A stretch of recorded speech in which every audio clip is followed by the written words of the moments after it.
101 বছর বয়সেও সবকটি দাঁত অটুট এবং প্রাণশক্তি কোনো কিশোরীর চেয়েও কম নয়। জিয়াং ইউসির নামে এই বৃদ্ধার কাছে 101 বছর বয়স আসলে একটা সংখ্যা মাত্র। কারণ ফাস্টফুড খাওয়া, রাত জেগে টেলিভিশন দেখা, দেরি করে ঘুম থেকে ওঠা, এমনকি নিয়মিত ঘুরতে যাওয়া, কি করেন না জিয়াং? তবুও এই বয়সে জিয়াংয়ের প্রাণশক্তি কোনো কিশোরীর চেয়ে কম নয়। এজন্য অনেকেই তাকে বৃদ্ধ কিশোরী নামেও ডাকে। সম্প্রতি জিয়াংয়ের আশ্চর্যজনক জীবনযাপনের খুঁটিনাটি সামাজিক যোগাযোগ মাধ্যমে তুলে ধরেছে তার মেয়ে ইয়াও। এরপরই জিয়াংয়ের দৈনন্দিন রুটিন নিয়ে নেটিজেনদের মধ্যে শুরু হয় ব্যাপক আলোচনা।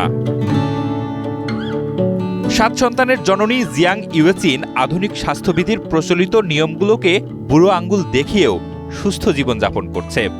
চীনের ঝেজিয়াং প্রদেশের দক্ষিণ পূর্বাঞ্চলের শহর ওয়েনঝিয়ের বাসিন্দা এই নারী। সুস্থ জীবনযাপনের প্রচলিত কোনো নিয়মনীতি তিনি মানেন না। গভীর রাত পর্যন্ত টেলিভিশন দেখছেন, মধ্যরাতে জাঙ্ক ফুড বা অস্বাস্থ্যকর খাবার খেয়ে খিদে মিটিয়েছেন। এত সব অনিয়ম সত্ত্বেও 101 বছর বয়সেও দিব্যি সুস্থ আছেন তিনি। সাধারণত দীর্ঘায়ুর জন্য আমরা ভোরে ঘুম থেকে ওঠা এবং দ্রুত ঘুমানোর কথা শুনি, কিন্তু জিয়াংয়ের রুটিন একদম উল্টো। পরিবারের সদস্যদের ভাষ্য অনুযায়ী জিয়াং প্রতিদিন রাত 2টা পর্যন্ত জেগে থাকেন। এত রাতে ঘুমালেও তার ঘুম ভাঙে সকাল 10টার মধ্যে। প্রাত্যহিক কাজ শেষে 1 কাপ কড়া সবুজ চা দিয়ে দিনের শুরু করেন তিনি। তার মেয়ে ইয়াও জানান, দেরিতে ঘুমালেও তার মায়ের ঘুম গভীর ও আরামদায়ক।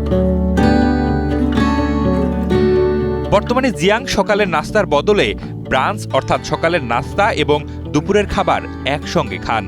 সন্ধ্যা 6টার দিকে রাতের খাবার খান, প্রয়োজন হলে রাত 9টার দিকে আবার নাস্তা করেন। ওয়েনঝিয়ের স্থানীয় প্রেস্টিং মাতিসং তার প্রিয়। এছাড়া বিস্কুট, চিপস, শাকিমা ও শুকনো মিষ্টি আলুর নাস্তাও তিনি বেশ পছন্দ করেন। বয়স 100 পেরুলেও জিয়াংকে কখনো দাঁতের চিকিৎসা নিতে হয়নি। পরিবারের সদস্যরা জানান, তিনি ধীরে ও স্বাচ্ছন্দ্যে সব খাবার চিবিয়ে খান। তবে সবথেকে আশ্চর্যের বিষয়, জিয়াংয়ের ঘোড়ার নেশা এখনো কমেনি।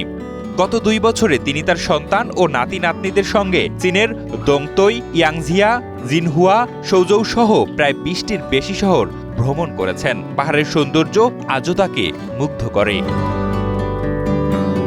জিয়াংয়ের মেয়ে ইয়াও মনে করেন, খাওয়া বা ঘুম নয়, তার মায়ের দীর্ঘায়ুর আসল রহস্য লুকিয়ে আছে তার মন মানসিকতায়।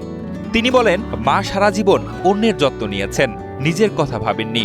সবচেয়ে বড় কথা, তার মন খুব পরিষ্কার। তিনি সহজে রাগ করেন না, কোনো বিষয়কে খুব সিরিয়াসলি নেন না এবং মনে কোনো ক্ষোভ পুষে রাখেন না। জীবনকে খুব সহজভাবে এবং আলোকিতভাবে গ্রহণ করাই যেন 101 বছর বয়সী এই নারীর দীর্ঘজীবনের মূল চাবিকাঠি। জিয়াং ইউয়েচিনের গল্প আমাদের শেখায় যে নিয়মমাফিক জীবনের চেয়ে মন খুলে বাঁচা এবং মানসিক শান্তি বজায় রাখা দীর্ঘ ও সুখী জীবনের জন্য অনেক বেশি প্রয়োজন।